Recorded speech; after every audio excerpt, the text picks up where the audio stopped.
Hello बच्चों, चलिए इस प्रश्न को देखते हैं।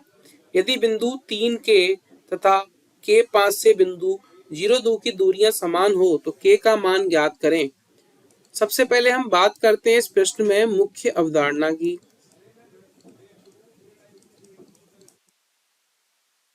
यदि दो बिंदु, जिसमें पहला बिंदु हमने माना P जिसके निर्देशांक हैं x1 और y1 तथा दूसरा बिंदु है Q जिसके निर्देशांक हैं x2 और y2 के बीच की दूरी यदि निकालनी हो, बीच की दूरी PQ, तो वो निकाली जाती है x2 माइनस x1 का square plus y2 minus y1 का स्क्वायर और इस पूरी राशि का वर्गमूल।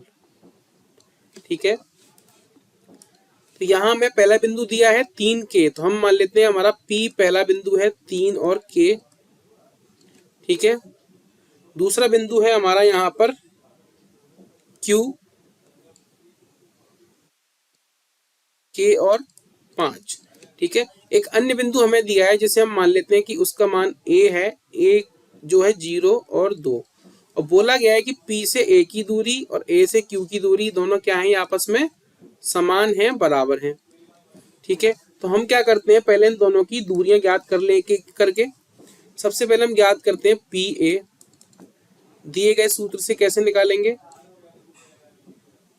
x2 माइनस x1 0 माइनस 3 का स्क्वायर प्लस 2 माइनस k का स्क्वायर। ठीक है, तो 0 माइनस 3 का स्क्वायर करेंगे तो यहाँ पर क्या आ जाएगा 9, क्योंकि स्क्वायर करने पर ऋणात्मक संख्या धनात्मक ही आती है, और ये आ जाएगा 2 माइनस k का स्क्वायर। ठीक है, अब यदि हम ज्ञात करें QA का मान कितना आएगा, वर्गमूल का चिन्ह x2 minus x1 k minus 0 का वर्ग प्लस के 5 माइनस 2 का वर्ग, तो ये यहाँ आ जाएगा वर्गमूल का चिन्ह k स्क्वायर प्लस 5 माइनस 2 3 का वर्ग 9। ठीक है, PA और QA आ गए हैं। हमें प्रश्न में दिया गया है कि PA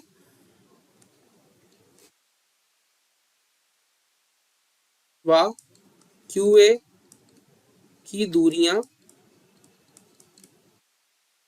समान है, तो हम क्या लिख सकते हैं कि PA बराबर QA, PA बराबर क्या लिख सकते हैं QA के। ठीक है, तो PA का मान कितना है, 9 प्लस 2 माइनस वर्गमूल का चिन्ह 9 प्लस 2 माइनस k का वर्ग बराबर QA का मान कितना है, वर्गमूल का चिन्ह k स्क्वायर प्लस के 9, k स्क्वायर प्लस के 9। यदि हम क्या करें, दोनों पक्षों में वर्ग कर दें, दोनों पक्षों में वर्ग करने पर क्या होगा, जो वर्गमूल का चिन्ह है वो हट जाएगा, तो यहाँ क्या बचेगा, यहाँ बचेगा 9 प्लस के 2 माइनस k का वर्ग बराबर k स्क्वायर प्लस के 9।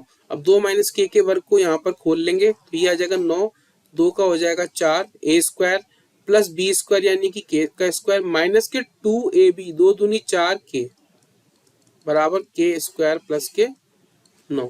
ठीक है, अब यहाँ पर हम देखें 9 से 9 कट जाएगा, k स्क्वायर से k स्क्वायर कट जाएगा, तो ये आएगा 4k बराबर 4, तो k का मान कितना आ जाएगा, यहाँ पर 1, k का मान आ गया 1। तो हमने देखा कि मुख्य अवधारणा के आधार पर हमने किस तरह k का मान ज्ञात किया। आशा करता हूँ आपको ये प्रश्न समझ में आया होगा। धन्यवाद।